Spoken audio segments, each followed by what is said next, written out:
وہ ایک نقطہ اٹھا رہے ہیں, وہ یہ کہہ رہے ہیں کہ اس وقت معاملہ حکومت اور انتخابات کا نہیں ہے, اس وقت معاملہ یہ ہے کہ پاکستان کے آئین کو پامال کیا گیا. پہلے آئین کے تقدس کو بحال کیا جائے گا, کیونکہ جس طرح سے اسپیکر نے رولنگ دی وہ بالکل غیر قانونی, غیر آئینی تھی, تو عدالت ایک دفعہ وہ فیصلہ دے دے کہ وہ غیر قانونی تھی, بالکل چلے جائیں انتخابات. چلیں, بڑی اچھی بات آپ نے کی. آرٹیکل 5 جو قاسم سوری صاحب نے پڑھ کے اس کی تشریح کی اور ووٹ آف نو کانفیڈنس کو ریجیکٹ کیا, آپ یہ اندازہ لگا لیں کہ 7 مارچ کو ان کی میٹنگ ہوتی ہے, ان صاحبان کی. وہاں پہ دھمکی آمیز کیا بلکہ دھمکیاں دی جاتی ہیں, وہ نوٹ ہوتی ہیں, اور اس کے بعد 8 مارچ کو آپ کا ووٹ آف نو کانفیڈنس جو ہے وہ دائر ہوتا ہے. اس کے بعد آپ یہ دیکھیں کہ نیشنل سیکیورٹی کمیٹی بیٹھتی ہے, اس پہ اعلیٰ فوجی حکام, ٹھیک ہے, مطلب آپ کی مسلح افواج اس کے اعلامیہ پہ آ جائیں, اس پہ اعلامیہ پہ آ جائیں, وہ ڈیمارچ دیتے ہیں, وہ تنبیہ کرتے ہیں. اس چیز کو انہوں نے ڈیٹیل میں پڑھا, پرکھا, دیکھا. اس کے بعد الائڈ پارٹیز کے لوگ بھی وہاں پہ بلائے گئے میٹنگ میں, ساروں نے اس پہ اگری کیا, ٹھیک ہے, جنہوں نے اگری کیا, اور اس کے بعد آپ کو ڈیمارچ یا پھر آپ کو تنبیہ اس ملک کو دی جاتی ہے. ایک چیز. لیکن عمر ایوب سے جو نیشنل سیکیورٹی کونسل کا اعلامیہ ہے اس میں تو یہ کہیں پہ نہیں ہے کہ یہ جو عدم اعتماد ہے یہ امریکی سازش ہے اور اپوزیشن بھی اس کا حصہ ہے اور یہ سارے غدار ہیں. اور جو اعلیٰ عسکری ذرائع ہیں, آج بڑے 2-3 جرنلسٹوں سے ان کی بڑی بات ہوئی, انہوں نے پھر باقاعدہ اس کو رپورٹ کیا کہ جی ہم نے نیشنل سیکیورٹی کمیٹی میں بھی یہ ڈسکشن ہوئی, اس کی تحقیقات بھی ہوئیں, نہ تو یہ امریکی سازش ہے, نہ اس خط میں کوئی ایسا ہے, نہ اس کا عدم اعتماد جو ہے وہ کوئی امریکی یا بیرونی سازش ہے نہیں.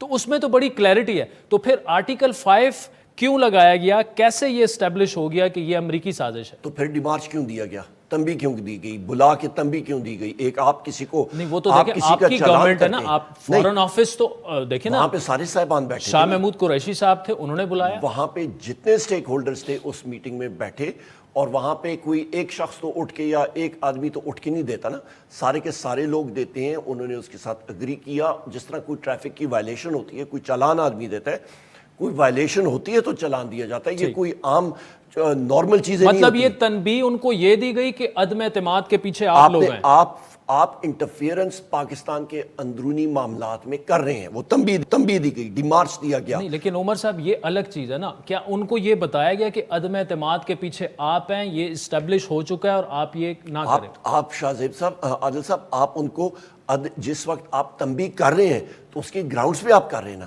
وہ تو فورن آفس کے شاہ محمود قریشی صاحب آپ کو زیادہ بہتر بتائیں گے کہ ان کی کیا گفتگو شنید ہوئی, میری بات ان سے نہیں ہوئی, ورنہ میں آپ کو بتا دیتا. لیکن نیشنل سیکیورٹی میں بھی, اس میں بھی عدم اعتماد کا کہیں ذکر نہیں ہے. آپ کا تنبیہ کس چیز پہ ہے؟ انٹرنل پاکستان کے افیئرز میں مداخلت.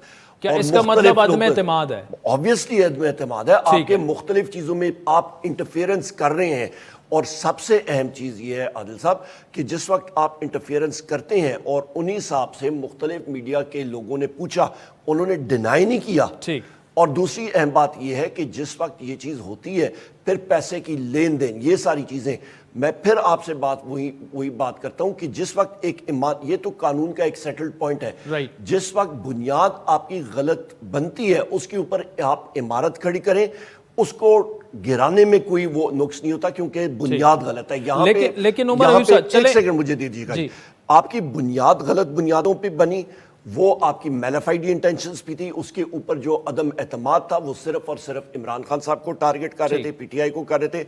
اس چیز کو ناک آؤٹ کیا گیا اور کہا کہ جی یہ اس پہ آرٹیکل 5 لگتا ہے, اور وہ ناک آؤٹ ہوئی ہے. اور اس کے بعد پرائم منسٹر صاحب کے پاس, اب تو آپ انتخابات کے لیے تیار ہیں نا, ہم تیار. لیکن سادہ سا سوال یہ ہے کہ آج اس پر معزز جج صاحب نے ریمارکس بھی دیے کہ اگر یہ ثابت, لیٹس اسیوم کہ یہ ثابت ہو گیا کہ امریکی سازش ہے, یہ سارے جو ہیں وہ مطلب آپ تو 197 پارلیمنٹیرین کو غدار قرار دے رہے ہیں نا, آپ کہہ رہے ہیں کہ آپ یہ سازش کے تحت آپ سب کچھ کر رہے ہیں. اسپیکر کے پاس آرٹیکل 5 لگانے کا پھر بھی اختیار نہیں ہے.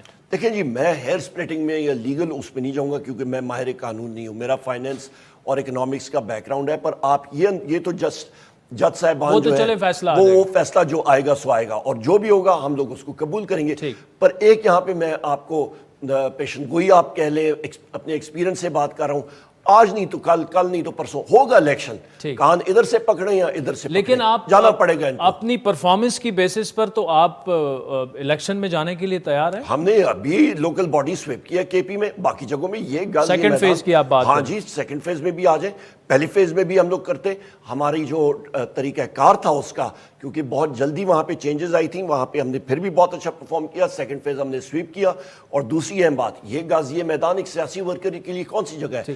میدان جہاں پہ آپ الیکشن کرتے ہیں وہ آپ کی الیکٹریٹ ہے، آ جائیں ہم سے مقابلہ کریں۔ عمر ایوب صاحب، کرپشن کے خاتمے کے نعرے پر آپ لوگ گورنمنٹ میں ہیں، آج جو علیم خان نے بڑے سنگین الزامات لگائے خان صاحب پر، جی پنجاب میں یہ ہوتا رہا، اور آپ نے اگر میرے ساتھ یہ ٹرولنگ اور غداری والا معاملہ بند نہیں کیا تو میرے پاس بہت سارے راز ہیں، میں وہ سامنے، کیونکہ وہ کہہ رہے ہیں کہ اگر امریکی سفیر سے ملنے والا غدار ہے تو میں تو بنی گالہ میں آپ کے ساتھ امریکی سفیر سے ملا تھا۔ علیم خان صاحب کو پہلے بات ہی کر دینی چاہیے تھی، میں صرف اتنا ہی کہوں گا، ہمارے کالیگ رہے ہیں، ریسپیکٹڈ کالیگ رہے، پہلے باتیں کر لیتے، کوئی پہلے یہ ساری چیزیں پہلے لے آئے تھے، کیوں نہیں لائی؟